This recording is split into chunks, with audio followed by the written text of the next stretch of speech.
Halo, selamat pagi pemirsa TV One. Apa kabar Anda pagi ini? Semoga semuanya dalam keadaan yang sehat, semangat, dan juga baik ya. Senang sekali pagi ini Inspirasi Pagi bisa kembali menjumpai Anda, tentunya dengan beragam informasi yang menarik dan semoga bermanfaat untuk Anda. Nah, pemirsa, di awal tahun 2023, ini beberapa provinsi kota gencar melakukan berbagai macam program kerja.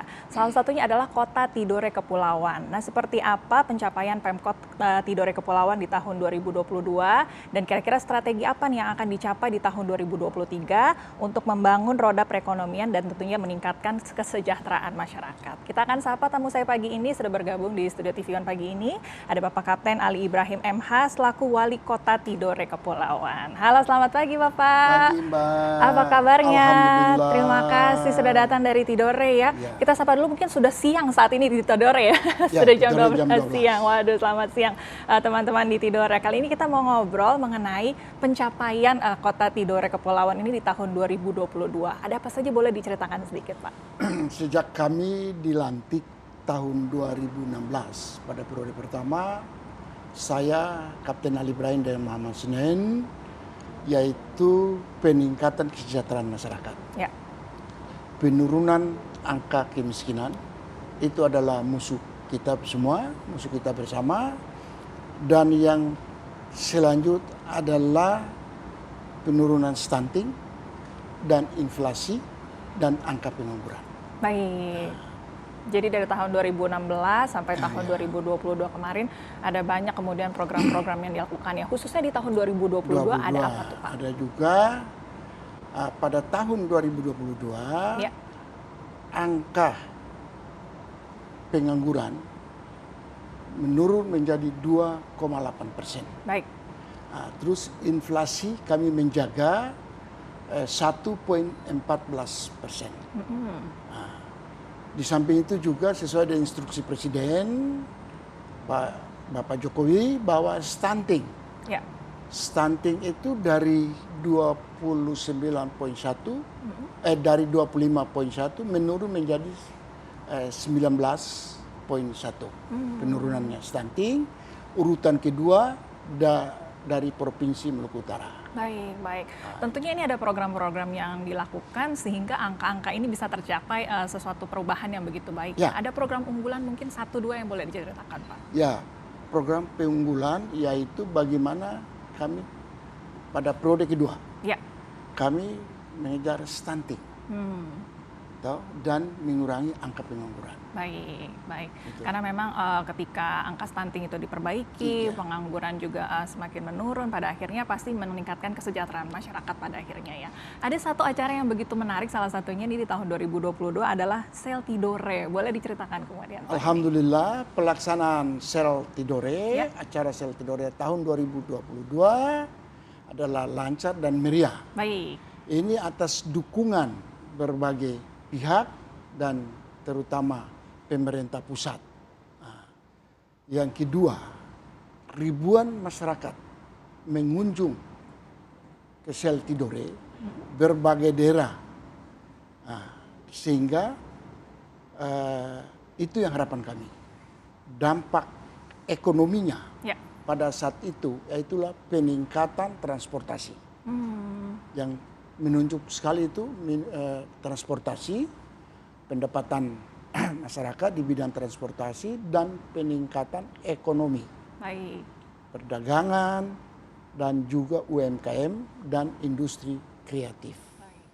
Kita bisa lihat di layar ini ya, ini adalah salah satu cuplikan kegiatan dari Sel Tidore yang dilakukan tahun lalu kemudian ya, begitu meriah sekali, banyak sekali yang datang sehingga pasti dampak ekonomi juga dirasakan betul oleh masyarakat di Kepulauan Tidore ya Pak ya. Apakah ada program-program yang di tahun 2022 belum terrealisasi kemudian, tapi kemudian ingin dicapai kemudian? Pastikan ini ada banyak sekali tadi permasalahan yang terjadi di Kepulauan Tidore. Kepemimpinan seperti apa kemudian yang diterapkan oleh Bapak sehingga bisa menangani masalah-masalah yang ada di Kepulauan Tidore?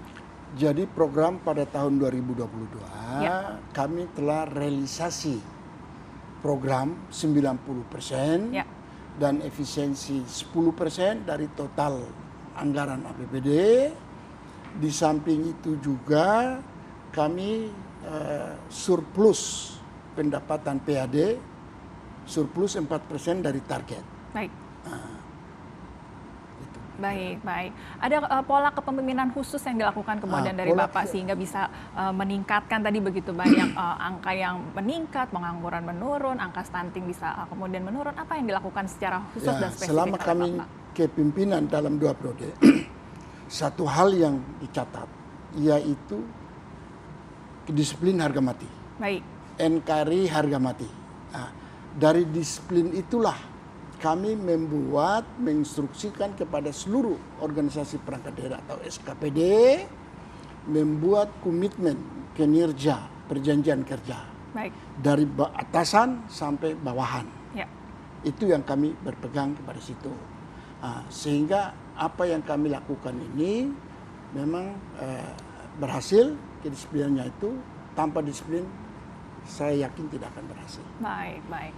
Sehingga pemerintah pusat melihat pemerintah daerah mengevaluasi terutama dalam Menteri Dalam Negeri dan Menteri Keuangan memberikan insentif daerah kurang lebih 53 miliar dan itulah karena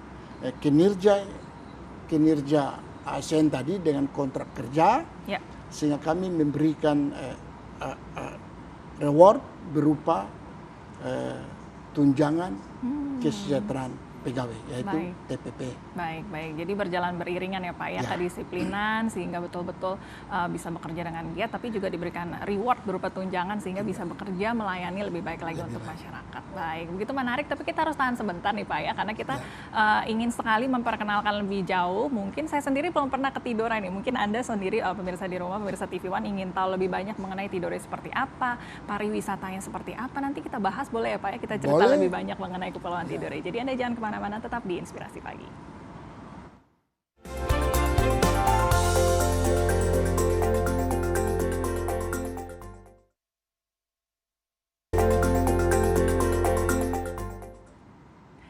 Kembali bersama dengan kami di Inspirasi Pagi. Pemirsa, pagi ini saya masih bersama dengan tamu saya Bapak Kapten Ali Ibrahim MH selaku Wali Kota Tidore Kepulauan. Kami sedang membahas mengenai pencapaian Pemkot Tidore Kepulauan tahun 2022 dan strategi apa yang akan dicapai di tahun 2023. Kita lanjut ngobrol lagi ya Pak ya. Tadi kita sempat ngobrol mengenai pencapaian yang sudah dicapai di tahun 2022. Salah satunya menurunkan angka pengangguran, bisa menurunkan angka stunting. Kemudian saya dengar ada ratusan penghargaan juga yang dicapai yang diterima oleh pemerintah kota Tidore Kepulauan. Boleh diceritakan apa saja nih Pak? Baik, kepimpinan kami dengan wakil 8 tahun, masuk tahun ke-8, penghargaan yang kami terima kurang lebih 100. Baik. 100 penghargaan dan malam ini juga saya mendapat penghargaan dari Kementerian Info, yaitu media center terbaik. Jadi saya garis besar saja, di antara penghargaannya itu penghargaan atau raih yang kami tercapai yaitu siaga bencana terbaik di Indonesia dan juga tata kelola pemerintahan keuangan terbaik di Indonesia. Terus di samping itu juga kami mendapat penghargaan yaitu HAM dan Kota Layak Anak. Baik, luar biasa ya. Ini begitu banyak pencapaian, begitu banyak penghargaan yang diterima selama kepemimpinan Bapak. Boleh dibagikan rahasianya mungkin supaya bisa dicontoh oleh saya ada tambahan mudah-mudahan ada pemerintah waktu yang lain. Silakan. Kami Pak mendapat WTP yang ke-8 kali. Ya. WTP. Yang kedua 9 kali kami mendapat kota kebersihan. Baik. Adipura. Ya. Jadi betul-betul saya dan kepimpinan saya dengan wakil betul menyatu dengan masyarakat. Kami sosialisasi ini loh program kami, pemerintah daerah dan semua ASN ikut dalam mengambil bagian dengan masing-masing tugas sehingga ini semua tercapai dan taat kepada aturan dan disiplin. Baik. Nah, kurang lebih 100. Saya tidak bisa, mohon maaf, saya tidak bisa sebut satu persatu. Ya, baik. Jadi memang ada kedisiplinan tadi ya yang Ya. seperti sudah kita bahas di segmen sebelumnya, dan juga bagaimana reward yang diberikan kepada para ASN ini sehingga tadi betul-betul bisa melayani masyarakat dengan baik. Tapi pasti ada tantangannya juga ya Pak ya. Boleh mungkin dibagikan sedikit tantangan apa yang masih dihadapi dan direncanakan ini bisa dihadapi sehingga bisa semakin memajukan ke Tidore Kepulauan? Terima kasih. Bahwa tantangan ya jelas pertama geografi. Ya. Geografi karena kami Pulau Tidore, dan Pulau Tidore itu terdapat 4 kecamatan, dan di daratan Oba itu terdapat 4 kecamatan, yang terjauh itu adalah Oba Selatan. Baik. Infrastruktur jalan yang itu yang paling tantangan bagi kami. Tetapi hal itu bagi kami, bagaimana kesejahteraan tadi terjawab. Ya. Terutama pendidikan, kesehatan, itu semua walaupun ada tantangan. Baik. Infrastruktur jalan ya, tapi itu ya. bagi kami tidak ada masalah. Baik. Ada program yang ingin dilakukan kemudian untuk menjawab tantangan-tantangan yang masih tersedia, masih terlihat di depan kemudian Pak? Untuk program ke depan, Ya. terutama setelah pasca sel Tidore, Ya. yaitu kami membuat calendar of event Baik. di tahun 2023. Sehingga bagaimana masuknya pariwisata di Tidore Kepulauan. Nah, program ketiga yaitu kami mempercepatkan melalui yaitu program 2022 mempercepat pada 2023, yaitu kami input program melalui aplikasi Sirup tahun 2023. Jadi bulan Desember 2022 kami sudah siap. Baik. Jadi Ibu bisa melihat, Mbak bisa melihat, dibuka di aplikasi Sirup Tidore, itu terlihat semua program. Okay. Ada di dalam situ semua. Baik. Dan sampai saat ini kami juga sudah dokumen lelang atau dokumen tender kami sudah siap. Gitu. Jadi sudah di-clear. Sehingga pada tribulan kedua, tribulan pertama, itu bulan Maret kami sudah melaksanakan tender programnya. Sehingga tepat waktu. Sehingga pada, dan yang ketiga, salah satu yang menarik yaitu kami memberikan, meningkatkan angka pentesan kemiskinan masif, yaitu menyalurkan bantuan sosial, pertanian, perdagangan, dan UMKM, dan peningkatan industri kreatif. Baik. Itu sumber dananya dari mana? Dari DID yang diintensif melalui Kementerian Keuangan pada 53 miliar dari awal tadi saya sampaikan, itu segera dibagikan. Baik. Sehingga menciptakan inflasi terkendali, apalagi pada bulan depan ini, bulan Maret ini, pertengahan bulan itu sudah masyarakat persiapan untuk puasa.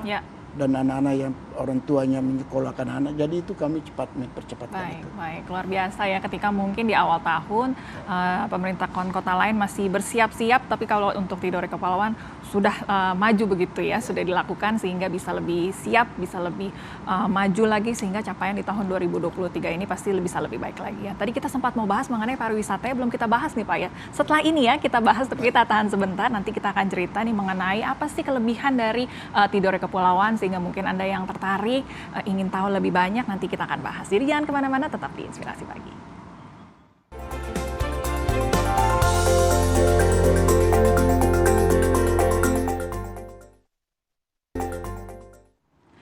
Terima Terima kasih pemirsa, Anda masih bersama dengan kami di Inspirasi Pagi. Kami masih membahas mengenai pencapaian Pemkot Tidore Kepulauan tahun 2022 dan juga strategi yang akan dicapai di tahun 2023. Tadi kita sudah bahas ngobrol ya Pak ya mengenai pencapaiannya seperti apa, prestasinya seperti apa. Mungkin masih banyak masyarakat juga yang ingin tahu lebih banyak nih mengenai Kepulauan Tidore. Kalau kita bicara mengenai pariwisatanya, apa sih Pak yang paling khas dari Tidore kalau kita ingin berkunjung ke sana? Apa yang bisa diharapkan masyarakat ketika datang ke Tidore? Baik, Tidore Kepulauan, Ya. lebih khusus lagi saya memperkenalkan Tidore. Luas wilayah Pulau Tidore itu 1.700 km persegi. Ya. Tidore dulu dikenal sebagai kota bersejarah. Nah, untuk pariwisata, kami pemerintah daerah telah membuat tadi event tadi dan calendar of event dan ada juga beberapa lokasi yaitu pantai, juga wisata bukit atau gunung. Di samping itu juga tempat bersejarah. Tempat sejarah. Yang satu dikenal dengan Pulau Maitara. Itu tempat wisata di mana pulau itu terdapat uang Rp1.000 dulu. Oh, di gambar baik. situ. Itu cukup bagus tempat wisatanya, pantai dan banyak orang yang berkunjungan ke situ. Baik. Karena kita kalau dengar saya mengajak, ayo kita ke Tidore. Tidore itu kota yang paling aman. baik. Kota yang paling aman dan kota yang paling bersih. Masih menjaga budaya lokal, tapi juga menerima orang-orang yang datang untuk berwisata di pantai atau di laut. Baik. Kita bisa lihat ya sedikit tayangannya ini cuplikan ada beberapa kawasan yang sedang diperlihatkan ini kecantikan dari Tidore Kepulauan. Karena kalau kita bicara kepulauan banyak sekali tuh ya, bisa lihat pantai, bisa diving juga pasti bagus di sana dan makanannya juga pasti khas sekali kemudian di Tidore ya Pak ya. Strategi secara khusus apa yang dilakukan pemerintah Kota Tidore Kepulauan untuk mengajak lebih banyak lagi wisatawan untuk datang? Pertama kami melakukan kebersihan. Ya. Terus pengamanan, keamanan. Memang Tidore Kepulauan sangat-sangat aman. Ya, sangat aman. Yang ketiga kami mengajak bagaimana sih khas makanan Tidore. Ya. Nah, walaupun dunia sudah modern, masakan sudah modern, kami tetap mempertahankan. Budaya istilah di sana makanan kebun. Kebun itu terdiri dari pisang, terus singkong, dan makanan khas Popeda. Baik. Yang satu yang paling menarik dari sering kunjungan wisatawan ke Tidore yaitu minuman kopi dabe. Baik, minuman khas tuh ya. Minuman khas kopi dabe itu terdiri dari rempah-rempah cengkeh, pala dan lain-lain. Oh baik. Itu dikenal. Baik, begitu spesial pasarkan pasti lewat ya. UMKM yang ada di Tidore. Baik. Sudah ada strategi khusus kemudian yang dilakukan sehingga wisatawan datang ke Kepulauan Tidore. Pastinya dibutuhkan infrastruktur yang baik ya Pak ya. Ada strategi apa yang dilakukan terkait dengan infrastruktur ketika wisatawan datang sehingga bisa dengan nyaman menikmati wisata di Tidore Kepulauan? Yang pertama infrastruktur yaitu mengenai penginapan. Ya. Itu kami sudah siap, sudah ready dan itu sudah jalan. Baik. Yang kedua, kami kerjasama dengan pemerintah provinsi dalam hal ini untuk mempercepatkan pembangunan di bidang perhubungan sehingga orang wisata yang kunjungan ke Tidore itu telah disiapkan suatu program yaitu dari provinsi itu bandara provinsi yang ada di wilayah kerja Kota Tidore Kepulauan. Itu di daratan Oba. Baik, jadi memang infrastrukturnya juga semakin siap, tadi sudah aman, sudah bersih, masyarakatnya juga sudah siap menyambut sehingga pastinya ketika pariwisatanya banyak, nanti wisatawan berkunjung memang sudah siap kemudian Tidore Kepulauan ya Pak ya. Apakah ada masukan atau permintaan yang secara khusus ini disampaikan untuk pemerintah pusat mungkin atau mungkin pesan kepada masyarakat dari Tidore Kepulauan Pak? Pertama, atas nama pemerintah dan masyarakat, menyampaikan terima kasih kepada pemerintah pusat. Perlu ada intervensi ekonomi secara terpadu. Itu yang pertama. Yang kedua, atas nama pemerintah dan masyarakat memohon sangat dengan hormat kepada Bapak Menteri Pariwisata dan Kreatif bahwa telah disampaikan pada saat sel Tidore pada saat itu, harapan kami bagaimana kami mengusulkan kawasan strategi pariwisata secara nasional. Ya. Itu yang pertama. Yang kedua, saya kutip pidato Menteri Perdagangan pada saat pembukaan sel Tidore, beliau sebagai ketua saat itu menyatakan bahwa negara berutang ke Tidore. Baik. Dan hari ini saya atas nama pemerintah dan masyarakat menagih utang ke Tidore. Baik. Negara yang berutang ke Tidore atas jasa para sultan. Dan itu lewat tempat ini, pada kesempatan ini saya sangat mengharapkan pemerintah pusat atau negara, kami telah mengusulkan Sultan Jainal Abidin Shah yang jasanya begitu besar menjadi pahlawan nasional. Baik, baik. Yang ketiga atau selanjutnya intervensi pusat tadi ekonomi, pengembangan pertumbuhan ekonomi yang ada di Tidore. Baik, baik, baik. Semoga didengar masukannya ya Pak ya. Dan juga permintaannya pasti bisa memajukan tadi pemerintahan Tidore Kepulauan dan juga masyarakat di sana pada akhirnya. Terima kasih untuk jasa besarnya pelayanannya dari ASN yang ada di pemerintahan Tidore Kepulauan. Semoga bisa semakin maju lagi. Kita tunggu ya Pak ya, gebrakan-gebrakan selanjutnya, ada prestasi, capaian dan juga penghargaan sehingga masyarakat di sana juga bisa lebih sejahtera pastinya. Terima kasih Pak Ali untuk kehadirannya hari ini di Inspirasi Pagi. Baik, terima kasih. Assalamualaikum warahmatullahi wabarakatuh. Selamat pagi dan Tidore Jang Fule. Baik, terima kasih banyak juga untuk kebersamaan Anda, pemirsa Inspirasi Pagi. Hari ini sudah bersama dengan kami. Semoga perbincangan tadi bisa menjadi perbincangan yang bermanfaat. Kami harus pamit undur diri, kita jumpa lagi di lain kesempatan. Sampai jumpa.